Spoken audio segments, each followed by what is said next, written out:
સહજાનંદ સ્વામી મહારાજની જય. ઈષ્ટદેવ પરમ આરાધ્ય અનંત કોટી બ્રહ્માંડાધિપતિ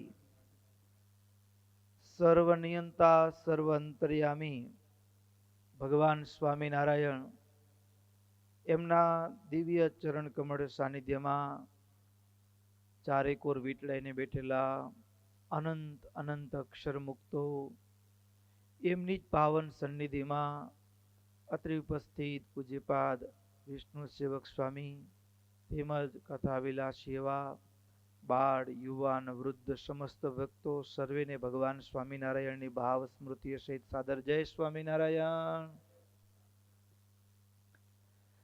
વાલા ભક્તો, આપણી ચાલતી નિત્ય શ્રીમદ સત્સંગી જીવન કથા ગંગા એમાંય સ્વામિનારાયણ ભગવાન ઉત્તર ગુજરાતમાં વિચરણ કરતા કરતા મહારાજ વડનગર વિસનગર થઈ અને અમદાવાદ પધાર્યા છે. અમદાવાદની અંદર મહારાજે જન્માષ્ટમીનો ઉત્સવ કર્યો છે.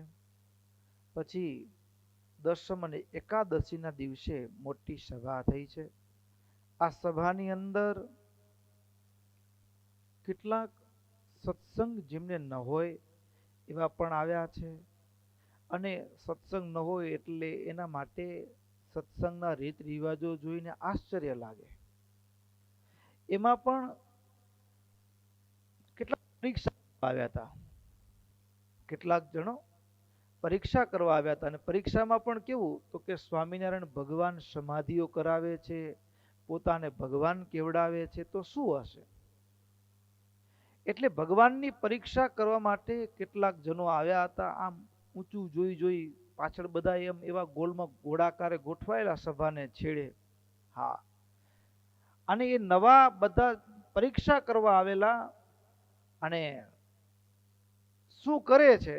ત્યાં મહારાજે સભાની અંદર બેઠેલા સંતો ભક્તો બેનો ભક્તો સમાધિ કરાવી.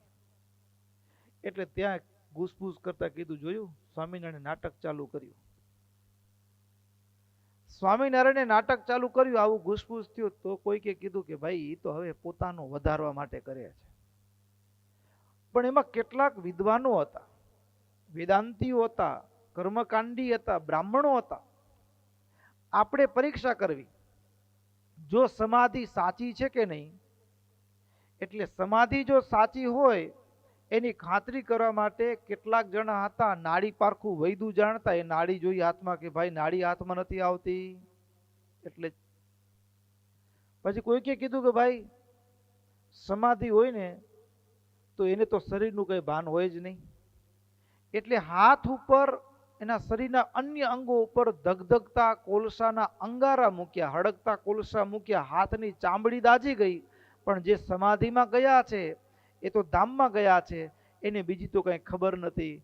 એટલે અરે કેટલાક તો શરીરના અંગો ઉપર એ શસ્ત્ર દ્વારા છેદન કર્યું, ઘાવ લગાડ્યા, તો પણ સમાધિમાં ગયેલા ભક્તો હતા એ તો સમાધિમાં ગયા છે, આ દેહથી પર ભગવાનના ધામમાં ગયા છે, અને કઈ પીડાની અનુભૂતિ થતી નથી. એમનું એમ રહ્યું. એટલે જે પંડિતો હતા ને એના મનમાં એમ થઈ ગયું કે આપણે એમ કહેતા હતા કે આ ખોટું છે, પણ છે તો સાચું. હો, છે તો સાચું, છે તો સાચું. એટલું નહીં, પછી વળતો વિચાર આવ્યો, મહારાજ પાસે માફી માંગી કે પ્રભુ અમને તો એમ હતું કે આ જૂઠું છે. પણ હવે બીજું કે આ સમાધિમાં ગયા છે ને જોયું, સમાધિમાં ક્યાં ગયા હશે, શું જોયું? હવે એમાં કેવું હતું કે જેને શાસ્ત્રનો એક અક્ષરે સાંભળ્યો ન હોય, વાંચતા ન આવડતું હોય, વાંચતાય ન આવડતું હોય એવા પણ કેટલાક એ હરિભક્તો હતા. અને એ પણ શાસ્ત્રમાં જે ધામમાં જે વર્ણનની વાતો હોય, વેદો ઉપનિષદોના મંત્રોની જે વાતો હોય, એ ઉપનિષદના મંત્ર વેદની વાત એ જેને વાંચતા ન આવડતું, જેને કોઈ દી સાંભળ્યું ન હોય, અને સમાધિમાં ધામનું જે દર્શન કર્યું ને એના વર્ણન કરી દે. તો એ કેવું વર્ણન કરતા? તો અહીં કને સમાધૌ વીક્ષિતો યસ્તુ તસ્યૈવ સ્વામિનોથ તૈ આજ્ઞામ ગૃહીત્વા વિપ્રાસ્તાન ઊચુ સર્વૈ પૃથક પૃથક.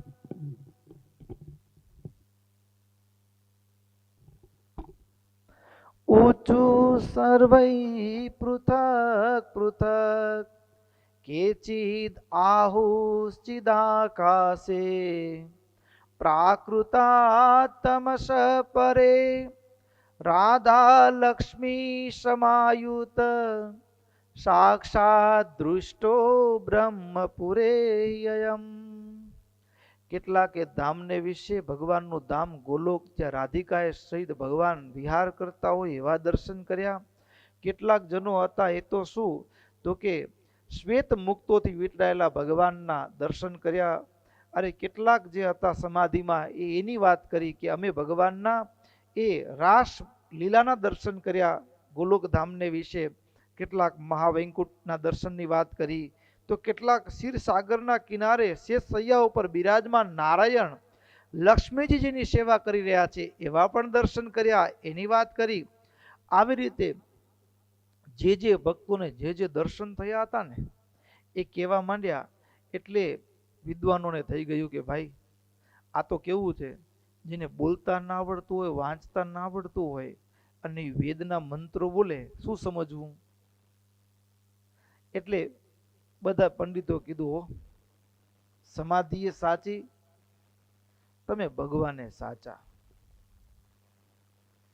તે દૃષ્ટા શ્રુત શાસ્ત્રાણામ બાલાનામ યોષિતામપી યથાવત તદ્વચ શ્રુત્વા ચિંતયામાસુરાત્મની.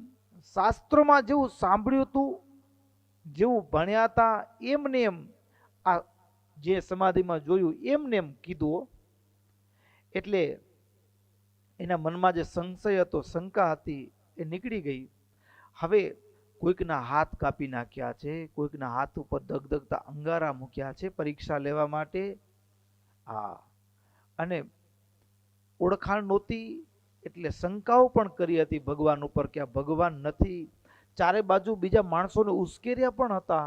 હવે આવું બધું અને હવે ખબર પડી કે આપણે જેની સામે બાવડું ચડાવ્યું તો સાક્ષાત ભગવાન છે.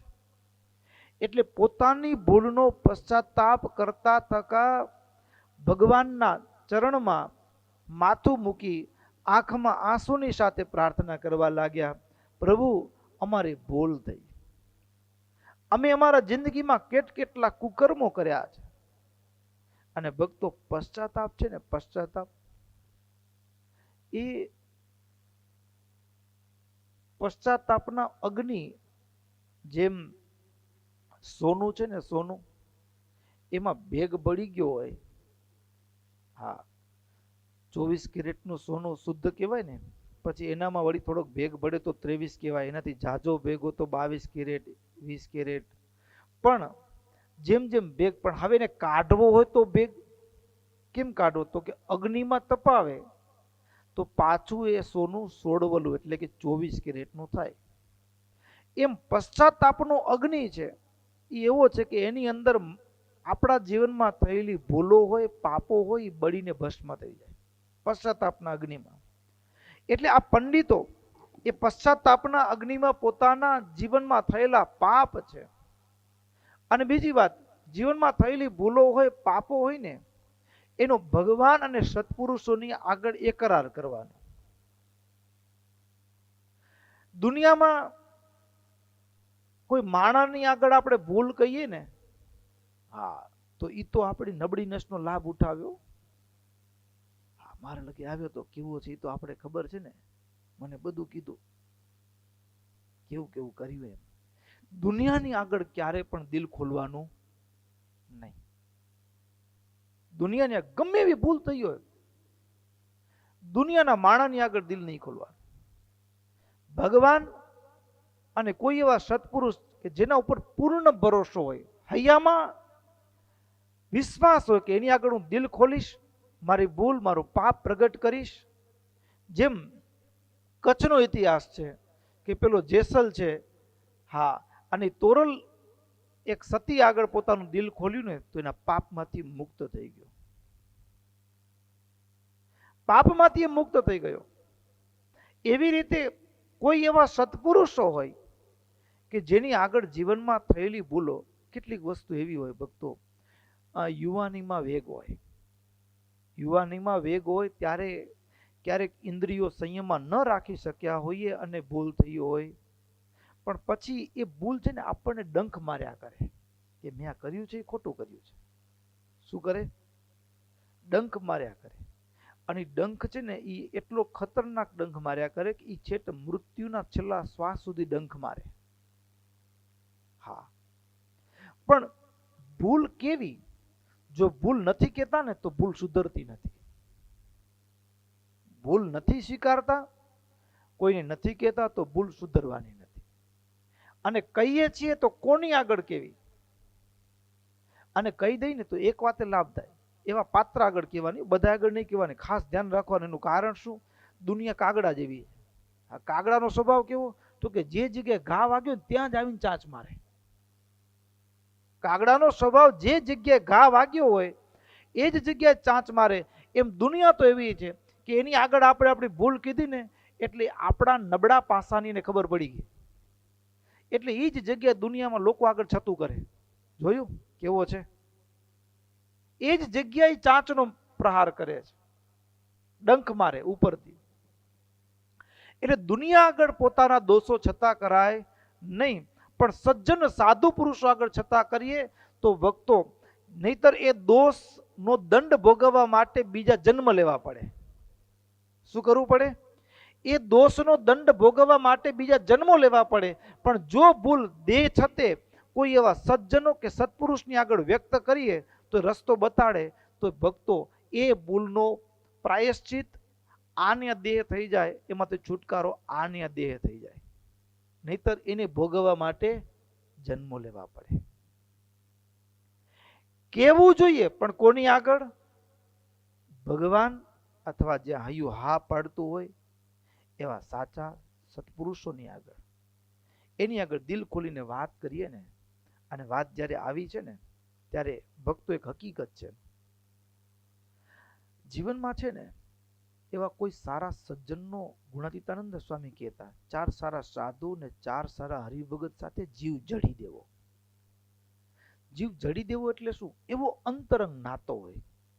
બધી વાતો છે ને, બધી વાતો એ દીકરાને ન કહી શકાય, દિલની બધી વાતો દીકરાને ન કહી શકાય, દિલની બધી વાતો પત્નીને ન કહી શકાય, દિલની બધી વાતો બેનને ન કહી શકાય, દિલની બધી વાતો મા બાપને પણ કહી શકાતી હોતી નથી. પણ જીવનમાં એવું એક સ્થાન હોવું જોઈએ, 1, 2 કે 3, કે ત્યાં દિલની ગમે એવી વાત હોય તો આપણે એને કહી શકીએ.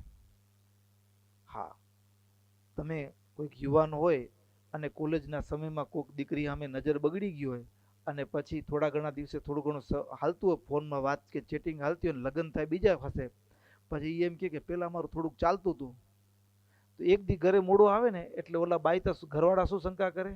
હજી એનું ચાલુ જ હશે. હા, બધી વાત ઘરવાળાને ન કહેવાય.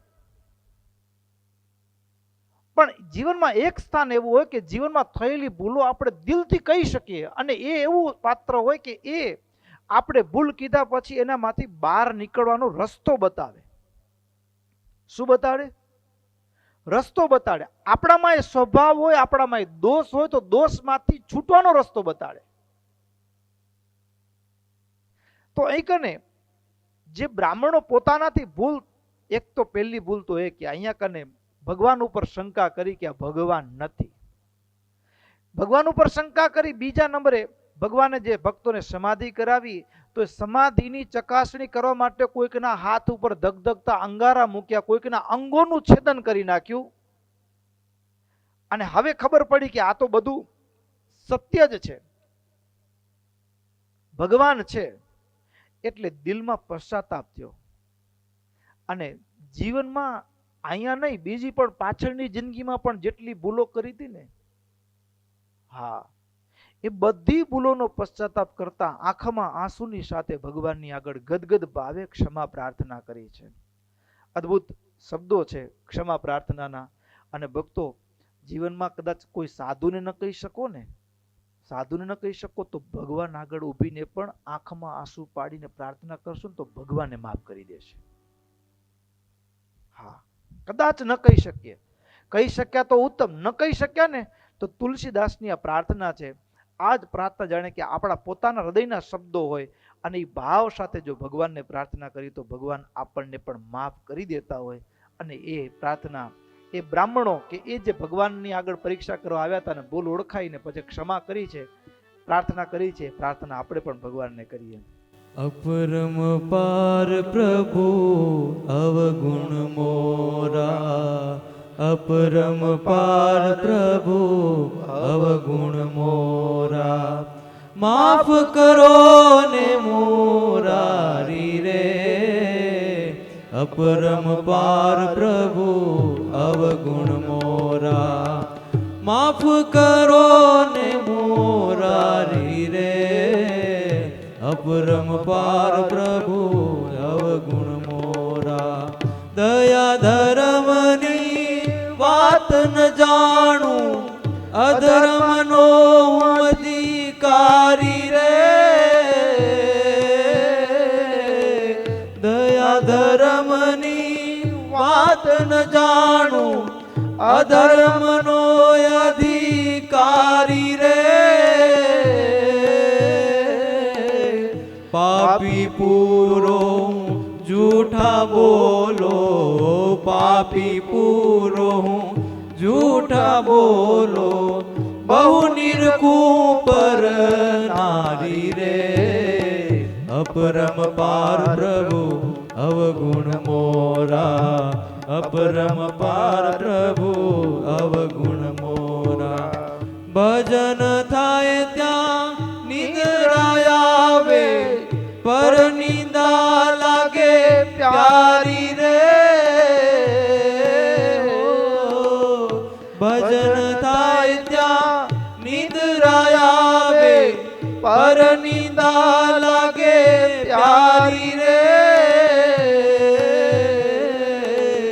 મિથ્યા સુખમાં આનંદ વરતું, મિથ્યા સુખમાં આનંદ વરતું, એવી કુટિલ બુદ્ધિ મારી રે, અપરમ પાર પ્રભુ અવગુણ મોરા, અપરમ પાર પ્રભુ અવગુણ મોરા, માફ કરો ને મોરારી રે, અપરમ પાર પ્રભુ અવગુણ મોરા, સાધુ દુભાવ્યા, બ્રાહ્મણ દુભાવ્યા, ભક્ત દુભાવ્યા ભારી રે, હો સાધુ દુભાવ્યા, બ્રાહ્મણ દુભાવ્યા, ભક્ત દુભાવ્યા ભારી રે,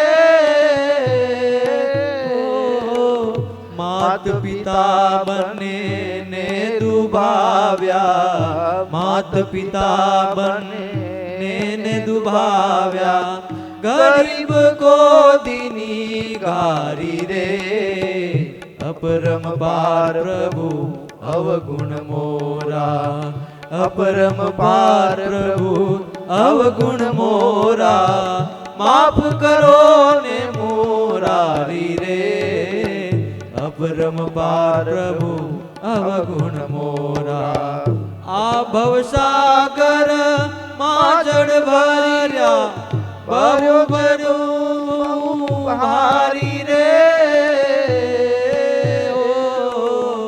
આ ભવસાગર માં જળ ભર્યા, ભર્યો છે બહુ ભારી રે,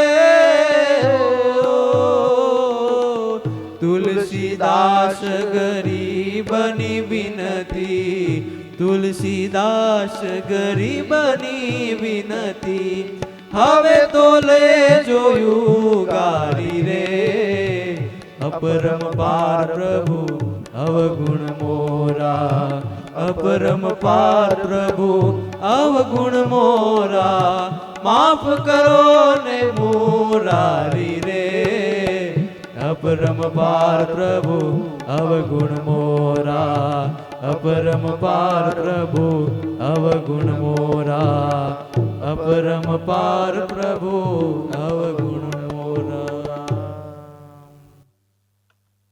માનવ જીવનની સૌથી મોટી કઠણાઈ શું છે ખબર છે? માણસથી ભૂલ થાય, પાપ થાય ને સ્વીકારે નહીં. શું ન કરે? સ્વીકારે નહીં. અને બીજી કઠણાઈ કે સ્વીકારે નહીં તોય હજી એનાથી આગળ પોતાને સાચો જ માને. હા, કુકર્મ કર્યું હોય ને તો પણ માણસ પોતાને સાચો જ ઠેરવે. પોતે સાચો છે એવો પુરવાર કરવા માટે લાખ પ્રયાસ કરે, લાખ પ્રયાસ કરે માણસ. પણ ભક્તો, જે દિવસે આપણા હૈયામાંથી એક પોતાની ભૂલ સ્વીકારવા માટે અંતરમાંથી એક નાદ નીકળે, એક પ્રાર્થનાનો સૂર નીકળે અને ભગવાન કે સત્પુરુષનો આશરો ગ્રહણ કરે ને, એ દિવસે મારા ને તમારા જીવનમાં થયેલા પાપો હોય ને એનો હિસાબ પૂરો થઈ જાય. હિસાબ પૂરો થઈ જાય. અને આ બ્રાહ્મણોએ એને જે કર્મો કર્યા હતા, હે પ્રભુ, યદ્યપિ અમને ઉચ્ચ કુળમાં જન્મ મળ્યો છે, કેટલાકે કીધું પ્રભુ અમને ઉચ્ચ કુળમાં જન્મ મળ્યો હોવા છતાં પણ પારકી સ્ત્રી મા બેન ને દીકરી સમાન હોવી જોઈએ, પણ અમે એમાં અમારી બુદ્ધિ બગાડી છે. ક્રોધથી નિર્દોષ લોકોનું તાડન કર્યું છે, ગર્વથી અહંકારના કારણે સાધુ પુરુષોની અવહેલના કરી છે, અરે ઈર્ષ્યાના કારણે સ્વજનોનો દ્રોહ કર્યો છે. હા, અહીંયા લોકમાં કેવો આપણને વિરોધ કોની સાથે ખબર? પોતાના હોય ને એની સાથે વિરોધ હોય, પારકા સાથે વિરોધ નથી હોતો. હાજુ કે નહીં? હા, આપણી પથારી કોણ ફેરવે? પોતાના હોય જ ફેરવે, કારણ કે ખબર એ નહીં હોય ને પાથરી ક્યાં છે.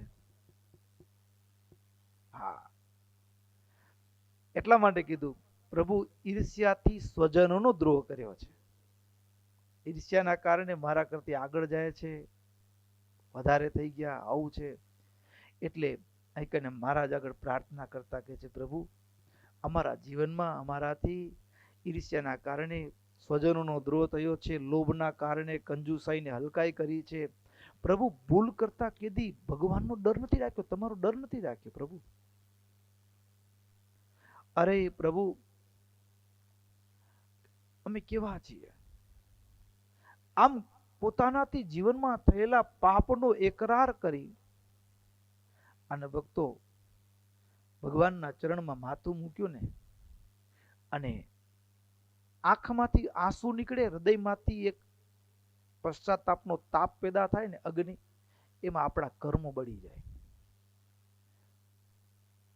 સુરત મુનિ પ્રતાપસિંહ રાજાને કહે છે, આ રીતે અનુતાપ કરવાથી અગ્નિમાં જેમ બળી જાય એમ એના પાપના પુંજ બળીને ભસ્મભૂત થયા. ભગવાનના દર્શન, ભગવાનની ઓળખ, ભગવાનના મહિમાથી એના અંતર નિર્મળ થઈ ગયા. એટલું જ નહીં, ભગવાનને શરણે થયા, હાથ જોડી દંડવત પ્રણામ કરવા લાગ્યા. હે મહારાજ, હે પ્રભુ, આજ અમે તમારા દાસ છીએ, અમને આ જન્મ અને મરણના ચક્કરમાંથી, ભવસાગરના ફેરામાંથી છોડાવો પ્રભુ.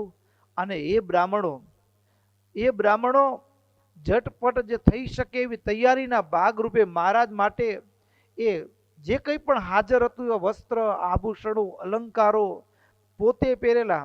ભક્તો, આમ વિશેષતા છે, સુવર્ણ એવી ધાતુ છે કે એ કદાચ કોઈક વૈશ્યાએ ધારણ કર્યું હોય ને, અને એ પણ સીધું ભગવાનને અર્પણ કરે ને તો કરી શકાય. નહીતર આપણે પહેરેલું કપડું ભગવાનને પહેરાવાય નહીં. નવું હોય તો પહેરાવી શકાય, કોરું હોય તો.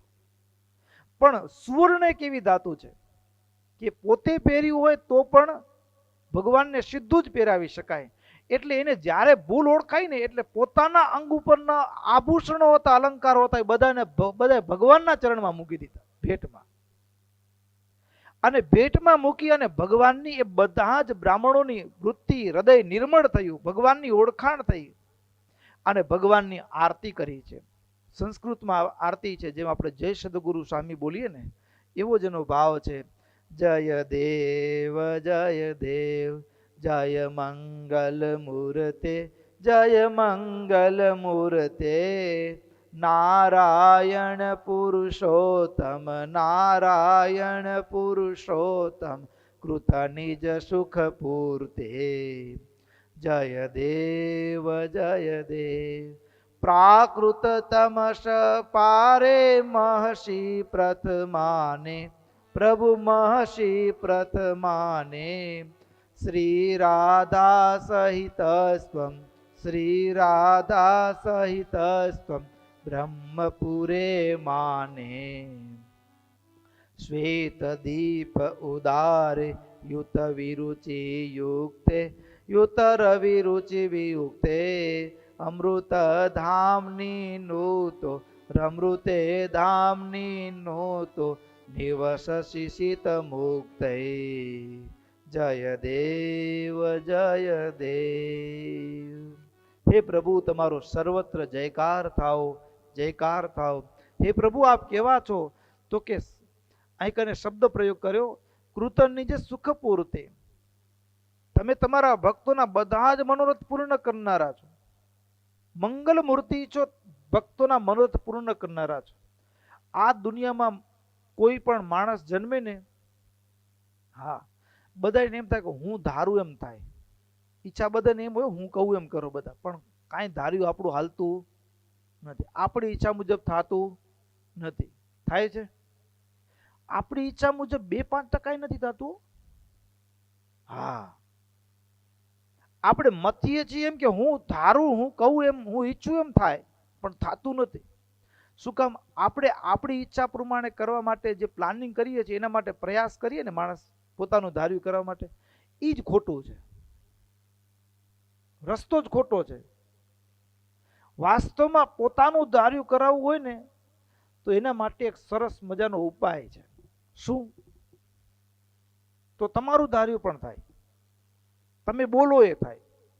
પણ આપણે જે અત્યારે રસ્તો અપનાવીએ છીએ કે મારું ધાર્યું થાય, બાજુવાળો હોય આપણે કહેતા હોય ન કરતો હોય તો પછી ક્યાંક વળી દોરો કરી આવે ને એનું કાઢી નાખવા માટે ને હેરાન કરવા માટે બીજી રીતે ને ગમે તે રીતે મારી ચોડી વાડી ચોડીને પોતાનું ધાર્યું કરવા માટે માણસ પ્રયાસ કરે, પણ એમાં થાય નહીં. સૌથી પહેલી વાત તો એ કે આપણું ધાર્યું આપણા ઉપર જ ચાલતું નથી. નહીતર આ શરીરની કેટલા વર્ષથી સેવા કરીએ છીએ, આ 5, 15, 25, 50 વર્ષ થઈ હોય ઉંમર, તો રોજ સવારે ઘસી ઘસી નવડાવ્યો. હા, કેટલા વર્ષથી નવડાવી છે. એને બિચારાને ટાઢ ન પડે શરીરને તો વળી ધાબડા ઓઢાડીએ. ટાઢ કોને પડે છે? શરીરને પડે છે. વળી બિચારા શરીરને ગરમી થાય તો વળી એસી ને, હા, પંખો ને કેટલી સગવડ કરી દે છે. લ્યો, ટાઢ તો શરીરને પડે છે. વળી એને પેટમાં ગરમી થઈ ગઈ, ઠંડુ પાણી, શરબત, કેટલી સેવા કરી છે. છતાં પણ આપણું માનતું નથી. લ્યો, માંદું થાય છે કે નથી થતું? નથી ઈચ્છતા છતાંય માંદું થાય છે. આપણું સૌથી આપણે જેની સેવા સરબરાહ કરી છે એવું આપણા શરીર ઉપર આપણું ચાલતું નથી. આ કોઈ માણસ ગરડું થવા ઈચ્છે નથી, તું છતાં દાઢીના વાળ થોડા થઈ ગયા જો.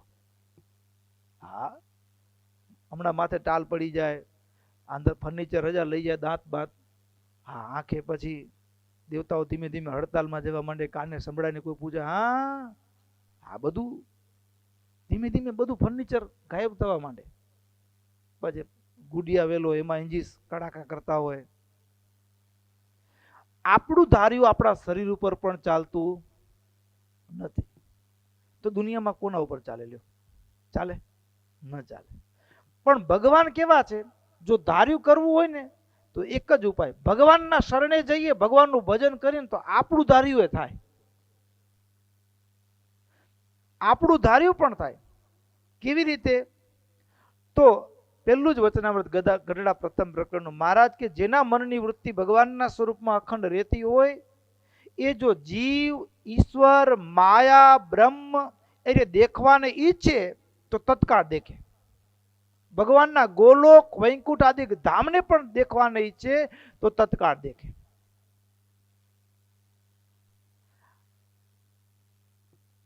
ભગવાનના ભક્ત ભગવાનના યોગે કરીને ઈ ધારે એમ થાય. ભગવાનના યોગે કરીને. વરસાદ નહોતો વરસ્યો, તે સારંગપુરમાં ગોપાળાનંદ સ્વામી પધાર્યા. હરિભક્તો પ્રાર્થના કરી, સ્વામી કંઈક દયા કરો, આ બધું પાક બળે છે. સ્વામી કે આ ચોરાનો ઓટલો હતો, અહીંયા બેસો ને કરો ભજન. 2 કલાક ધૂન કરાવી. 2 કલાક ધૂન કરાવીને તે આકાશમાં અચાનક એક ખૂણામાંથી વાદળી ચડીને 2 દિવસ સુધી વરસાદ પડ્યો ધોધમાર. ભગવાનનું ભજન, ભગવાનનો આશ્રય હોય તો એ ભક્તનું ધાર્યું પણ થાય, ભગવાનના યોગે કરીને. તો ભગવાન કેવા છે? જય દેવ જય દેવ, જય મંગલ મૂર્તે, જય મંગલ મૂર્તે, નારાયણ પુરુષોત્તમ કૃત નિજ સુખ પૂર્તે. ભગવાન પોતાના ભક્તોના બધા જ સંકલ્પ પૂરા કરનારા છે, ભક્તની ઈચ્છા પૂરી કરનારા એવા ભગવાન. હે પ્રભુ તમારો જય થાઓ, જય થાઓ. હે પ્રભુ તમે કેવા છો? તો કે પ્રકૃતિ, કાળ, માયા, એના ગાઢ અંધકારથી પર એવા જે બ્રહ્મપુર ધામ, એ ધામને વિશે રહ્યા જે રાધા રમા આદિ નિવાસ કરીને રહ્યા છે, એ બધા એના સ્વામી છો, એ બધા આપની સ્તુતિ કરે છે. એવા હે પ્રભુ આપનો જય થાઓ, જય થાઓ, જય થાઓ. આવી અદ્ભુત પ્રાર્થના આરતીના સ્વરૂપમાં એ બધાએ કરી છે. આરતીનું ગાન કર્યા પછી ભગવાનને મંત્ર પુષ્પાંજલિ અર્પણ કરી બધા જ વિપ્રો એ વિદ્વાન હતા, મહારાજને સાષ્ટાંગ દંડવત પ્રણામ કરી ફરીવાર સ્તુતિ પ્રાર્થના કરતા કીધું, મહારાજ અમને કાળ માયાથી અમારું રક્ષણ કરજો, આ ભવાટવીના બંધનમાંથી અમને છોડાવજો. અને જ્યારે મહારાજને પ્રાર્થના કરીને મહારાજ રાજી થયા. હો, મહારાજ રાજી થયા. અથ પ્રસન્નો ભગવાન તાના શાશ્વસતામ પતિ અભયમ પ્રદદૌ તે વ્યસ્તે ચાસન સ્વસ્થ ચેતસઃ. આ દુનિયામાં બધાય દાન આપી શકાય, પણ અભય દાન ના આપી શકે. આંખનું દાન કરી શકાય, શરીરના અંગોનું દાન કરી શકાય, પૈસાનું દાન કરી શકાય, ગૌદાન કરી શકાય, બધા દાન કરી શકાય. પણ કોઈ માણસ એમ કે ભાઈ હું તને કાળ માયા ને કર્મમાંથી છોડાવીને અભય દાન આપું છું, એ ના આપી શકે કોઈ. એ કેવળ ભગવાન અને મહાપુરુષો જ અભયદાન પ્રદાન કરી શકે. માને દીકરામાં ગમે એટલો પ્રેમ હોય તો, અને દીકરો મરણ પથારીએ પડ્યો, દીકરાની ઉંમર 18-20 વર્ષની હોય, અને માં એમ કહી શકે પ્રભુને કે પ્રભુ મારી અડધી આવરદા કે મારી આવરદા એને દઈ દો, એના બદલે હું મરું અને એ જીવે? કરી શકે માં? નથી કરી શકતા. આપણે કાળથી બંધાયેલા છે. કાળથી મુક્ત ભગવાન અને ભગવાનના સાધુ જ કરી શકે. અને બ્રાહ્મણોએ ભગવાનની પ્રાર્થના કરીને મહારાજને અભયદાન આપ્યું. અભયદાન આપ્યું અને બ્રાહ્મણો મહારાજની આરતી સ્તુતિ પ્રાર્થના કરી ફરીવાર સભામાં બેઠા. સભામાં બેઠા ત્યારે મહારાજે, અને હવે તો કેવું ખબર છે ભક્તો, આ વાત કેવી છે ખબર છે? આમ અહીંયા ભગવાનની મૂર્તિ હોય, બરાબર, એને આપણે આરતી કરતા હોય, અને બાજુમાં જેની મૂર્તિ છે એ ઊભા હોય. આપણે એને ઓળખતા નથી કે આ મૂર્તિ એની જ છે, બરાબર. હવે આપણે અત્યાર સુધી એના ભેગા જ રહેતા હોય પાછા, અને અત્યાર સુધી આપણે એ 20-25 વર્ષ સુધી શું કર્યું કે મૂર્તિની આરતી કરી. એ બોલતા ચાલતા આપણે ભેગા જ વિચારતા હોય, અને પછી જેથી ઓળખાણ થાય કે આ મૂર્તિ આ જ છે, આની પૂજા કરવાની જરૂર હતી, ત્યારે કેવું હૃદયમાં થાય? બરાબર ને? હું જે મૂર્તિની આરાધના કરું છું, હું જે ભગવાનની આગળ થાળ લઈને ઊભો છું મૂર્તિની આગળ, એ મારી સામે મારી સાથે છે. એ જ્ઞાન થાય, એ ઓળખ થાય ને પછી જે આનંદ હોય ને હૈયામાં, પ્રાપ્તિનો આનંદ કહેવાય ને. શું કહેવાય? પ્રાપ્તિનો આનંદ. એ આનંદ બહુ ગજબ હોય છે, પ્રાપ્તિનો આનંદ. અને એ બ્રાહ્મણોને ઓળખાણ થઈ ગઈ કે અમે જે વેદ મંત્રોને કર્મકાંડ ને પૂજાઓ કરાવીએ છીએ, એની જેની પૂજા કરાવી છે એ જ આ સામે મૂર્તિમાન બોલે છે, ચાલે છે, વાતો કરે છે, એવા રૂપમાં મનુષ્ય દેહમાં અમારી સામે ઉભા છે. વેદોમાં જેની રૂચાઓ, ભાગવતની કથાઓ સાંભળીએ,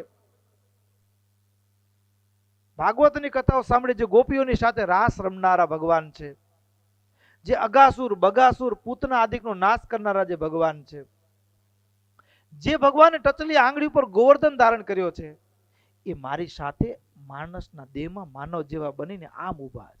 એ ઓળખાણ થાય ને પછી જે હૈયું નાચતું હોય ને, હા, પછી જે હૈયું નાચતું હોય એનો જે આનંદ હોય, પ્રાપ્તિનો આનંદ. મુક્તાનંદ સ્વામીના કીર્તનના શબ્દોમાં જોઈએ, સુખદાયક રે સ્વામી સહજાનંદ પ્રગટ પુરુષોત્તમ શ્રી હરિ, જેનું સ્વામી નારાયણ નામ છે. પ્રાપ્તિનો આનંદ, ઓળખાણ થઈ ગઈ. ઓળખાણ થઈ ગઈ પછી મહારાજ સભામાં બેઠા છે અને એના બધાના હૈયા આમ આ શરીરના 3.5 કરોડ રૂવાડા ઉભા થઈ ગયા. લો, ઓળખાઈ ગયું, ભગવાન ઓળખાઈ ગયા. આ તો કેના જેવી વાત છે ખબર છે? આ આપણે ખાલી કોઈ ફેક્ટરીના માલિકને મળવા ગયા હોય અને એની 5, 10, 50 કરોડ રૂપિયાની ફેક્ટરી હોય અને માલિક આપણી આગળ બેસીને વાત કરતો ને આપણે થાય, વાહ, આપણે આજે, અરે ભારતના વડાપ્રધાનની સાથે એકાદ ફોટો પડાવવા મળી જાય તો માણસ ખુશ થઈ જાય. શું થઈ જાય? ખુશ થઈ જાય.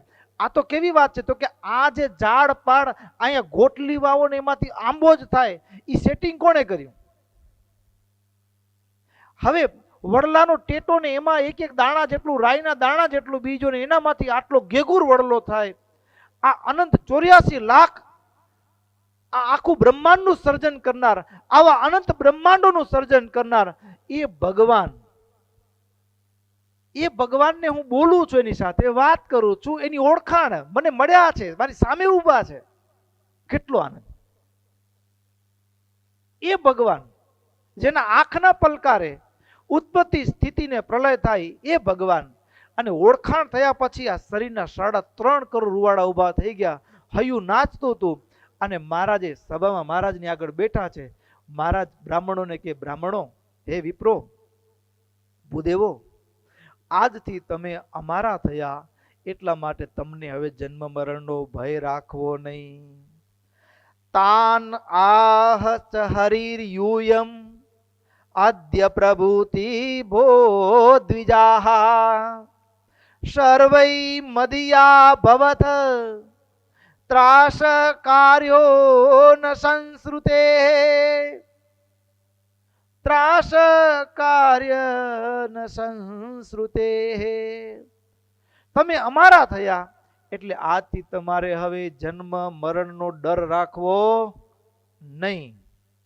મહારાજે રાજીપો વરસાવતા કહી દીધું. જે મહારાજ આવું કીધું ને એટલે તરત જ પંડિતો એક પ્રશ્ન કર્યો, પ્રભુ હવે ઓળખાણ થઈ ગઈ, બરાબર ને? હવે રાજાને મળી ગયા પછી હવે ઓલું કોઈક માણસની ગુલામી કરાય? હા કે ના તો કયો? રસ્તે રજડતો માણસ હોય એની કહે, યાર મારું થોડું કામ કરી દે ને, એમ કેવું પડે? અને કહીએ તો એટલે બ્રાહ્મણોએ પ્રશ્ન કર્યો, પ્રભુ અમે પછી હવે ભગવાન કેવા છે? તો કે અનંત કોટી બ્રહ્માંડના નિયંતા, એમાંથી એક બ્રહ્માંડમાં આપણે છીએ. આપણે જે બ્રહ્માંડમાં છીએ એમાં 14 માળ છે, એટલે 14 લોક છે. એમાં 14 લોકમાં આપણે મૃત્યુ લોકમાં ઉપરથી ગણીએ તો 7મો લોક છે, અને નીચેથી ગણીએ તો 8મો, અને નીચે બીજા 7 લોક છે. અને હવે એમાંથી ઉપરના એક માળ મૂકીને પછીનો ઉપરનો માળ છે સ્વર્ગ છે. અને સ્વર્ગમાં રહેલા દેવતાઓ હોય, આપણે પૂજન કરતા ઓમ ઇન્દ્રાય સ્વાહા, ઓમ વાયવે સ્વાહા. હવે ઇન્દ્રોને દેવતાઓની બધાને આપણે યજ્ઞ કરતા હોઈએ. તો પ્રભુ હવે આ તો કેવું છે? તો કે અનંત કોટી બ્રહ્માંડનો રાજા મળ્યા પછી હવે એક દુનિયાના આ બ્રહ્માંડનો એક લોકમાં ખાલી થોડું ઘણું ચાલે છે, એ ભગવાનનું દીધેલું છે. પછી હવે એની પૂજા કરવામાં એના માટે કરવામાં આમાં બધામાં ટાઈમ બગાડાય? એટલે પ્રભુને પ્રાર્થના કરી, દૈવમ પિત્ર્યમ ચ ધર્મમ સ્વમ ગુરુવંત કૃષ્ણ માદરાત દ્રઢ ભક્ત્યા સદોપાદ્વમંતે તદ્ધામ લપસ્વત. મહારાજ બ્રાહ્મણોને કીધું કે બ્રાહ્મણો તમે જે કર્મ કરો છો ને હવે ભગવાનને રાજી કરવા માટે કરજો, દેવતાઓને રાજી કરવા માટે નહીં, પછી આલોકના સુખ માટે નહીં કે આની પૂજા કરી તો આ મળે ને આ નડે છે તો આ પૂજા કરીએ, આની પૂજા કરીએ, એમ નહીં.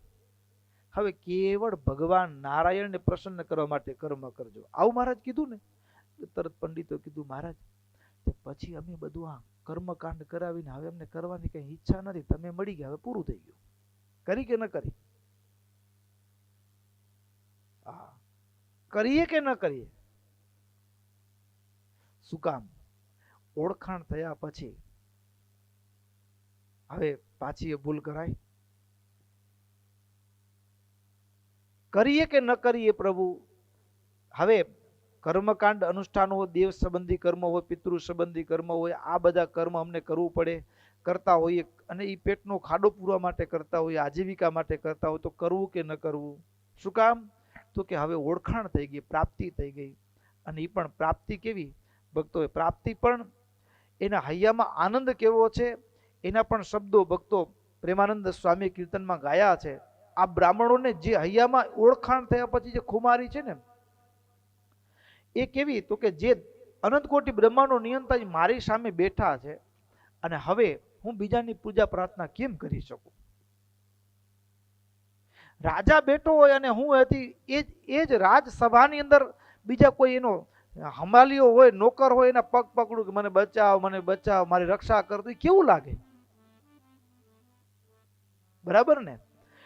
તો ઓળખાણ થયા પછી પ્રાપ્તિનો આનંદ, અને પ્રાપ્તિના સંદર્ભમાં કેવી એની હૈયું કેવું નાચે છે એની પણ વાત પ્રેમાનંદ સ્વામીએ શબ્દોમાં કીધી છે. અદ્ભુત શબ્દો છે, સાંભળીએ શબ્દોને.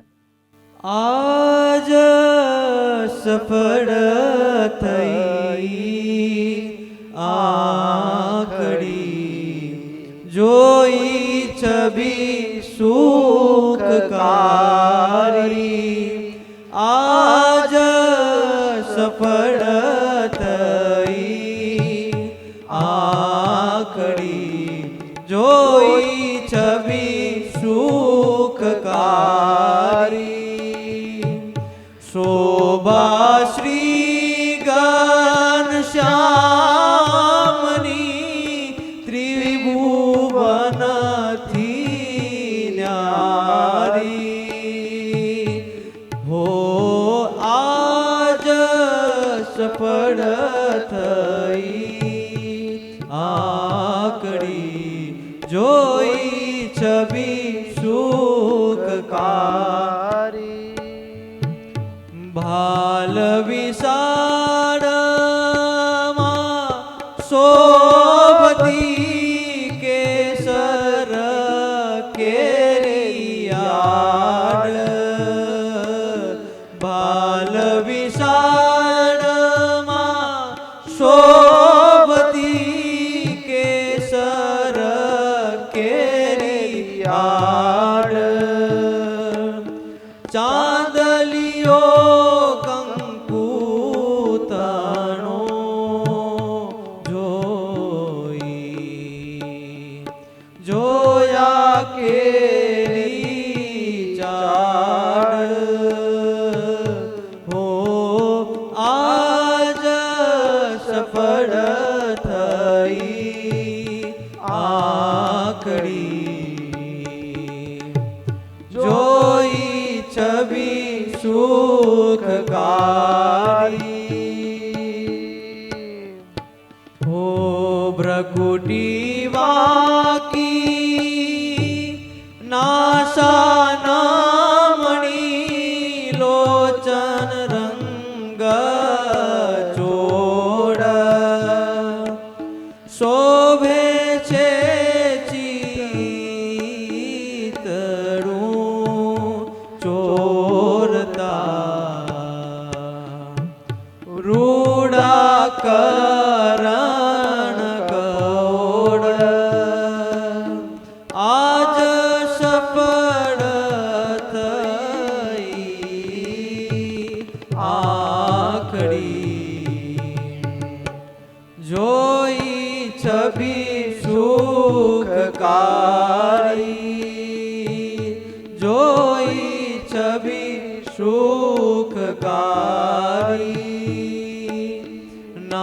નાની નાની મૂરત ફૂટતી અધર બરુડા હસતું વદન જોઈ જીવમાં ગાટ નવ થાય કુડા આજ સફળ થઈ આકડી જોઈ છબી સુખકારી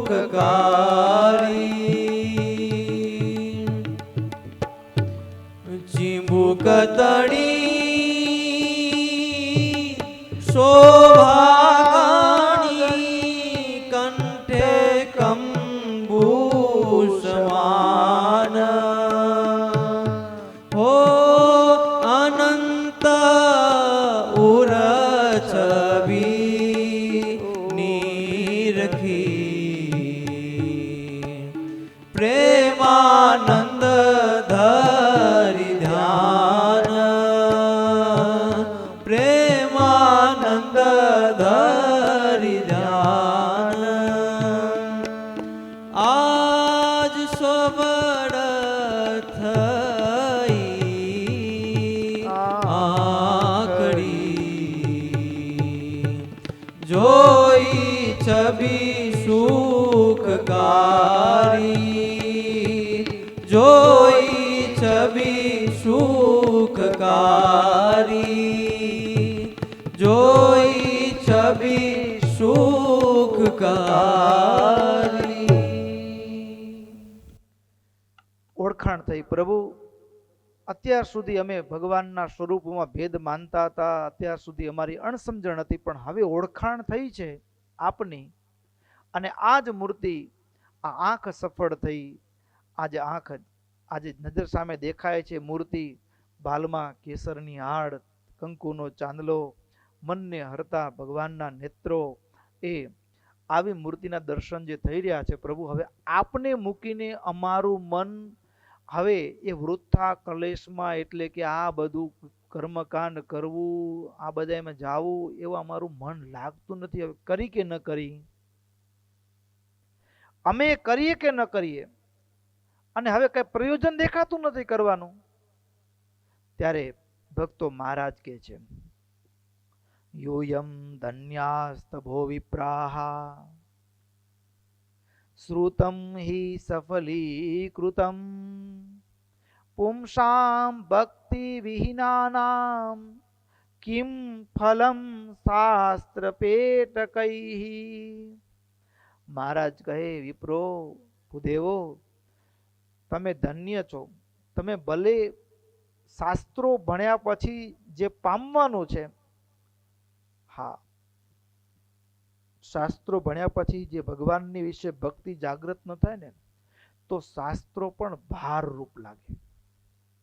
શાસ્ત્રો ભગવાન સુધી પહોંચાડવાને બદલે શાસ્ત્રો વાંચ્યા પછી, સાંભળ્યા પછી જો ભગવાનમાં હેત ન વધે, ભગવાનમાં પ્રેમ ન વધે, તો એ શાસ્ત્ર છે ને, એ મને ને તમને કેવળ લોકોને વાતો કરવામાં કામ લાગે, પેટનો ખાડો પૂરવામાં કામ લાગે, એના સિવાય ક્યાંય કામ લાગે નહીં. ઉલટું બીજું શું થાય ખબર છે?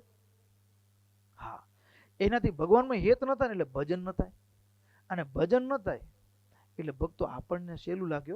આ કર્મકાંડ છે ને, બ્રાહ્મણો કરાવે ને, એ આમ બહુ અઘરી વસ્તુ છે. અઘરી એટલા માટે છે, મંત્રો સહેલા છે બોલવાના, પણ આપણે કોઈ ધામમાં ગયું હોય અને પછી શ્રાદ્ધ કરાવીએ, 12મું 13મું કરાવીએ, જમાડીને બ્રાહ્મણને દક્ષિણા આપીને, હા, એનું જો ભજન ન કરે ને, હા, તો પછી જે ગુજર્યો ને, હા, એના બધા કર્મો હતા એ દાન આપીએ એટલે એના ભાગે જાય પછી. હા, એટલે કર્મકાંડ કર્યા પછી જો ભજન ન હોય જીવનમાં, તો બ્રાહ્મણનું જીવન ભારરૂપ બની જાય. કર્મકાંડ પણ ભારરૂપ, આલોકમાં પેટનો ખાડો પૂરો કામ લાગે, પણ વાસ્તવમાં કર્મકાંડ કર્યા પછી, દેવ કર્મ કર્યા પછી, પિતૃ કર્મ કર્યા પછી વિશેષ ભગવાનની પ્રાર્થના કરવી પડે.